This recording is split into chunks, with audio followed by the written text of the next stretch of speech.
Dans cette vidéo du chapitre 45 de mes notes de cours, je résous une autre situation tirée de la section 5.2 de Séguin portant sur la loi de Faraday. Il s'agit de la situation 2 qui s'intitule elle-même « L'électromotance induite dans un anneau » et dont on peut prendre connaissance à la page 432 de Séguin. Une application de la loi de Lenz, de la loi de Faraday, que je caractériserais quasiment comme une application théorique, dans le sens que, personnellement, je n'ai jamais vu un tel montage en 15 ans d'ingénierie. Puis même dans mes années universitaires, je n'ai pas vu en laboratoire non plus ce genre de montage-là, mais il est vrai que l'on pourrait réaliser ce montage-là et observer les valeurs qu'on va calculer. Mais vous allez voir que c'est des valeurs qui sont déjà pas difficiles à mesurer, donc c'est des valeurs très minimes. Mais cela marche. Théoriquement, ça marche. Puis je suis sûr qu'en pratique, ça marche aussi, même si je ne l'ai jamais observé. Bon, en deuxième lecture et en identifiant nos données, on nous dit qu'on a un solénoïde. C'est le parti en jaune ici avec plusieurs spires de 8 cm de longueur. Donc, j'ai appelé la longueur du solénoïde. Je l'ai identifié sur le dessin probablement où est-ce qu'on avait le 8 cm. Qu'il a un rayon de 2 cm. Et là, vous voyez, je ne l'ai pas identifié comme rayon. Sur le dessin, on voyait bien qu'il montrait le rayon. Le problème, c'est qu'un peu plus loin, quand on faisait la lecture, je rencontrais des résistances. Donc là, d'utiliser la lettre R majuscule ou même R minuscule, je trouvais que ça pouvait porter à conflit. Alors que le D, dans ce genre de problème-là, de force électromotrice induite, il n'y a pas de paramètre qui s'appelle D, mais D, c'est pour le diamètre. Mais là, le rayon, c'est la moitié d'un diamètre. Donc, j'ai appelé mon 2 cm la moitié du diamètre du solénoïde. Possède 24 spires, donc des petits cercles jaunes ici, il y en a 24. Je ne sais pas s'ils en ont vraiment dessiné 24. Moi, près de toutes ces spires-là, j'ai écrit ma variable N solénoïde. Sa résistance nous est donnée de ce solénoïde-là en jaune, c'est 5 ohms. Je n'ai pas dessiné une résistance, mais quelque part sur le fil jaune, j'ai écrit qu'il y avait une résistance R solénoïde. Donc, on en déduit là, que ce fil-là pourrait être vu comme une résistance totale de 5 ohms. La lecture se poursuit maintenant en nous parlant de l'anneau qui est ici. On nous mentionne que lui a un rayon de 5 cm, donc un rayon plus grand. C'est le rayon qui est illustré ici. Encore une fois, je l'ai appelé la moitié d'un diamètre pour ne pas utiliser la lettre R. Que ce cerceau-là unique possède une résistance de 1 centième de ohm. Que le cerceau et le solénoïde partagent le même axe. Évidemment, je fournirai un dessin pour ce problème-là, parce qu'on aurait un paquet de choses à ajouter par-dessus, mais ce serait beaucoup trop compliqué si on ne montre pas à quelque part un peu d'informations de base. La lecture se poursuit en me disant que la pile qui est ici sur le circuit du solénoïde va fournir la force électromotrice nécessaire pour faire circuler du courant dans le solénoïde et que pour une durée de 0,5 secondes, cette pile-là va varier. Initialement, elle va valoir 10 volts, puis en 0,5 secondes, on va la faire passer à 15 volts. Et ce phénomène de variation-là devrait produire un courant dans l'anneau. La lettre A, je ne l'ai pas mentionné nulle part, mais c'est A pour anneau, donc devrait produire un courant, induire un courant dans l'anneau. On nous demande quelle est la valeur de ce courant-là. La lecture se termine là, en nous disant que le champ magnétique à l'intérieur du solénoïde peut se calculer avec la formule typique d'un solénoïde. Donc, on peut considérer qu'on étudie le problème à une partie centrale d'un long solénoïde, si on veut. Et que, justement, quand on a un long solénoïde, le champ électrique aussi à l'extérieur du solénoïde, dans la partie centrale du solénoïde, mais à l'extérieur, est égal à 0. Donc, c'est toutes des choses là, qui sont vraies pour un long solénoïde. Moi, j'ajouterais comme information supplémentaire, quoique c'est déjà mentionné dans le problème quand ils nous disent qu'on fait varier de 10 à 15 volts à un rythme constant. Donc, je m'assurerais d'attirer l'attention de l'étudiant en disant que cette variation-là va être constante et que par conséquent, on va... Là, ici, c'est une autre façon mathématique de dire que la variation est constante. Là. Mais surtout, j'attirerais l'étudiant sur la même prémisse que j'ai fait dans une situation précédente, là, soit la situation 1, là, que ceci va impliquer, qu'on pourrait démontrer, bon, qu'on pourrait observer que le taux de variation du flux magnétique en fonction du temps va être constant. Donc ça, je l'affirmerai si nécessaire aux étudiants, je le rappellerai aux étudiants dans le problème, parce que ça nous amène à utiliser une forme simplifiée. Là, lorsque cette prémisse-là est affirmée et observée, bien, ça nous amène à utiliser une forme simplifiée de la loi de Faraday. Parce que pour calculer le I induit qui est ici, bien, je vais avoir éventuellement à calculer la force électromotrice induite à l'aide de la loi de Faraday, mais il y a une version simplifiée et une version plus complexe à utiliser. Bon, on n'avait pas tout mis encore sur le dessin. Je pense que je m'étais arrêté la dernière fois au demi-diamètre de l'anneau. Le rayon de l'anneau, ben ça c'est un conducteur, donc ça possède une certaine résistance. Donc à quelque part proche de l'anneau, j'ai écrit RA, mais je n'ai pas dessiné de résistance comme telle. On rencontre ensuite le paramètre delta-t, mais là le delta-t s'applique à toute cette situation-là si on veut. On l'étudie pendant un certain temps, donc j'ai écrit delta-t ici. On arrive à la force électromotrice produite par la pile. Donc, j'ai fait mon petit dessin qu'on a déjà utilisé quand on faisait des circuits électriques. Évidemment, il part de la grande barre, puis il va pousser le courant circuler tel que montré ici. Fait que sur le dessin aussi, j'ai mis mon courant de solénoïde. Là, j'ai recaché un peu là, ce qui n'était pas apparu encore, parce que là, on vient de s'arrêter sur la force électromotrice du solénoïde. J'ai montrer que ça faisait circuler un courant comme ça, mais même lui, pour l'instant, pourrait ne pas être là également. Faisons comme si qu'il n'était pas là, pour montrer l'ordre d'apparition des choses. Et là, je veux faire apparaître le I induit. Ben ça, c'est le courant qui va être induit dans l'anneau ici. Puis là, je vais être obligé de faire apparaître justement des choses que j'ai cachées pour en déduire quel va être le sens du courant dans le I ici. La loi de Lenz dit qu'il va y avoir un courant induit pour lutter contre la variation de flux magnétique qu'on va voir à l'intérieur de ce cerceau-là.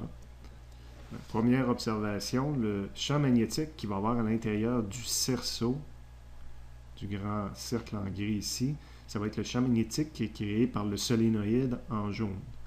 Et on a mentionné tout à l'heure que le champ magnétique qui est créé par ce solénoïde-là, il y en a à l'intérieur du solénoïde, mais à l'extérieur du solénoïde, le champ magnétique et le flux magnétique, parce que le champ magnétique apparaît dans le flux magnétique, bien, le champ magnétique à l'extérieur du solénoïde est égal à 0, donc le flux magnétique qu'on va avoir tantôt dans nos équations, mais qui n'est pas obligatoire à ce moment-ci, va aussi être égal à 0. Donc, entre le solénoïde et le cerceau, puis même partout à l'extérieur ici, il n'y a pas de champ magnétique, donc pas de flux magnétique non plus.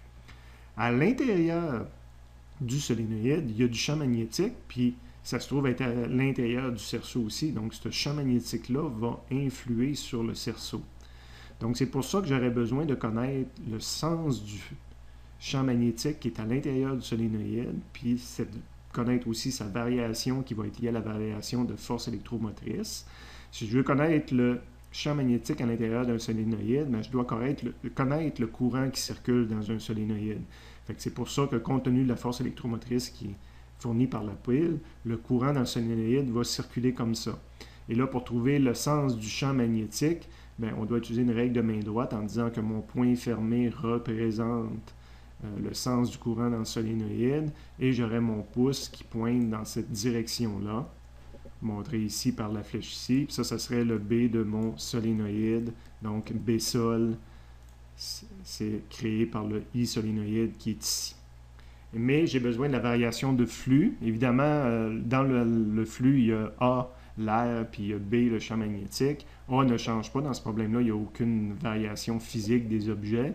Mais le B va changer parce que le I va changer, parce que le E, la force électromotrice, change.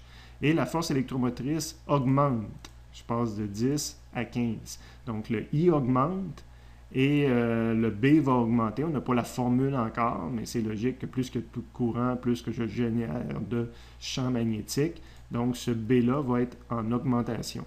On voit mal la petite flèche que j'ai entourée, là, mais il y a une petite flèche vers le haut, comme je l'ai déjà fait, pour dire que le B solénoïde augmente.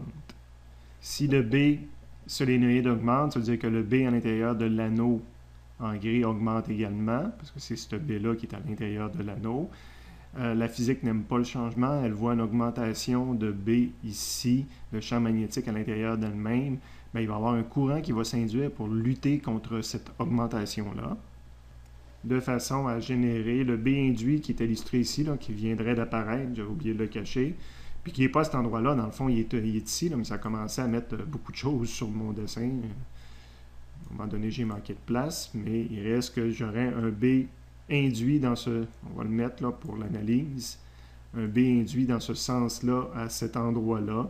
Et si je veux avoir un B induit comme ça, qui vient compenser l'augmentation de l'autre, ben, ça veut dire que dans le cerceau, il existe présentement un courant qui est induit. La flèche qui est ici, il faut que ce soit la direction de notre pouce. Donc, notre poing fermé devrait montrer qu'il y a un courant qui circule comme ça dans l'anneau, qui va être induit comme ça pour induire le champ magnétique que je pointe présentement. Ce champ magnétique-là va lutter contre l'augmentation de l'autre. Donc, je l'ai ramené à sa place, là, mais vous avez vu l'utilisation que j'en ai fait. Tout ça pour illustrer ma dernière variable importante du problème. Évidemment, pour réussir à donner le sens du I induit, là, il y a l'analyse ici au centre qui est extrêmement importante. Celle-là est quasiment importante aussi, là, mais en tout cas, que je montre au moins le B créé par le solénoïde, le B réel qui existe dans le solénoïde. Là, je pense que c'est important. Et maintenant, on va aller à la formulation. Évidemment, je pars de mon point d'interrogation. Je cherche une formule pour le courant. Remarque, allez fouiller dans le résumé 45 si vous voulez. On est dans le chapitre 45 présentement. Il n'y a pas de formule qui donne le courant. Le courant, on le calcule à partir de la loi d'Ohm, on le calcule à partir de circuits électriques.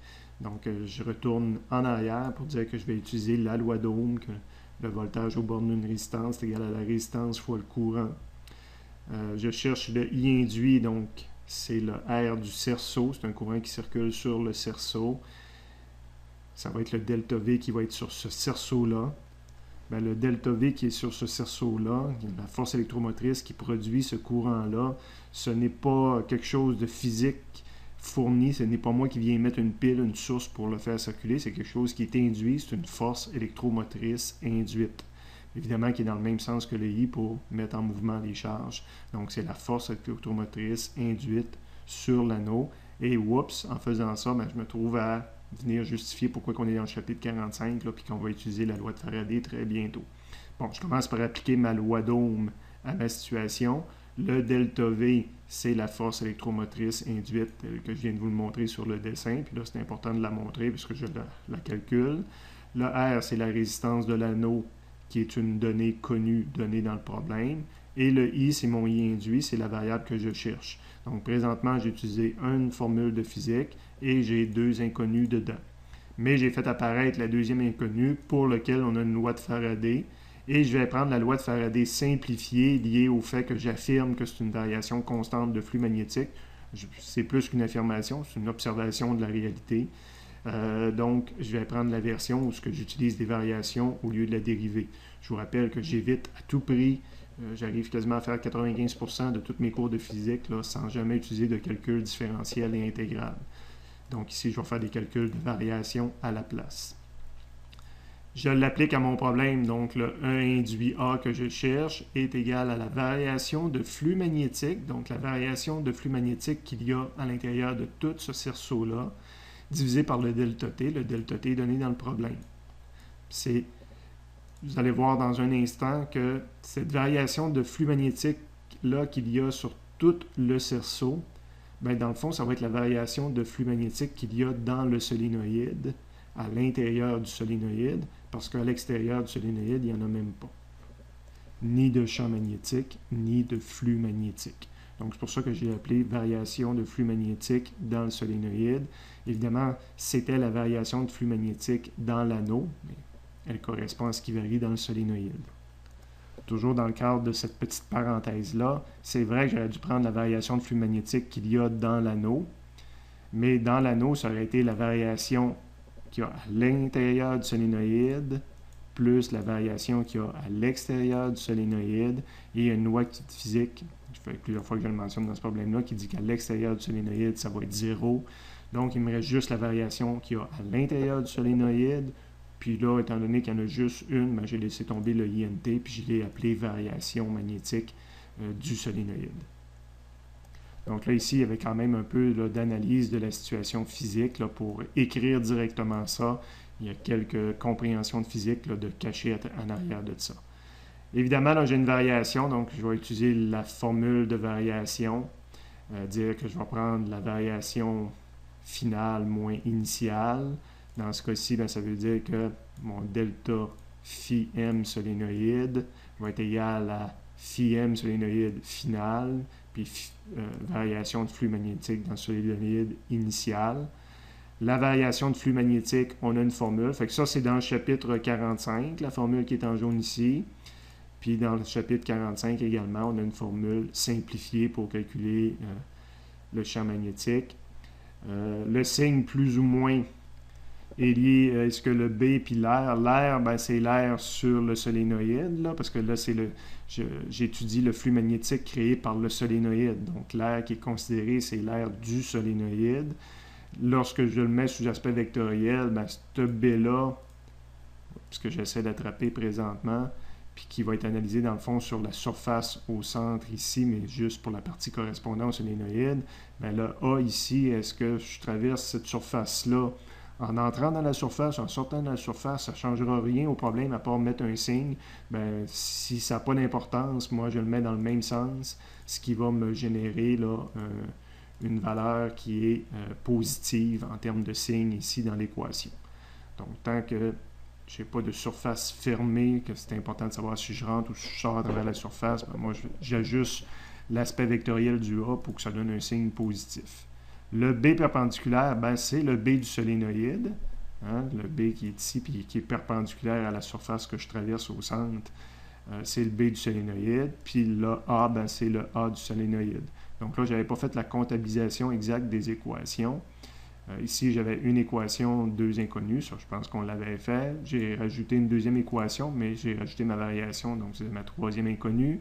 Quand j'ai exprimé c'est quoi la variation, j'ai rajouté deux inconnues de plus, donc troisième équation, puis 5 inconnus à cause des deux termes ici. Maintenant, pour le premier de ces termes-là, j'ai écrit son équation, donc c'est la quatrième équation. Ça rajoute le B du solénoïde final que je n'ai pas calculé encore, donc sixième inconnu, puis ça rajoute l'air du solénoïde que je n'ai pas calculé et qui n'est pas dans les données en haut, donc septième inconnu. J'applique la même formule pour la variation de flux initial du solénoïde, donc c'est la même R, donc j'ai le même sens de positif. Là, le B du solénoïde va être différent parce que je vais avoir une force électromotrice différente. Puis l'air du solénoïde, par exemple, va être la même. Donc, ça va être ma cinquième équation, mais j'ai rajouté une seule inconnue qui est liée à quel est le champ magnétique là, quand j'applique 10 volts. Puis ici, c'est quand j'applique 15 volts. Donc, cinquième équation et 8 inconnues. Habituellement, il faut se rappeler que je vais avoir à trouver une équation pour B et une équation pour A. Donc, même si je règle le B, il faut qu'à un moment donné que je revienne pour régler le A.